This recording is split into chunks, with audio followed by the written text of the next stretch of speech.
میری مان لو تو ہم تمہیں خوبصورت زندگی نصیب فرمائیں گے۔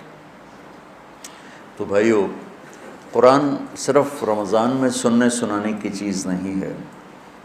قرآن پاک ہماری زندگی میں اس طرح ہے جیسے کھانا اور پینا۔ روٹی اور پانی کے بغیر آدمی چند دنوں کے بعد موت کے گھاٹ اتر جاتا ہے، مر جاتا ہے۔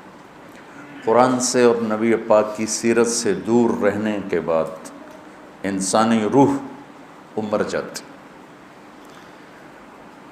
پھر وہ بس ایک مردہ لاش ہے، جو زندہ لاش ہے جو چل رہی ہے۔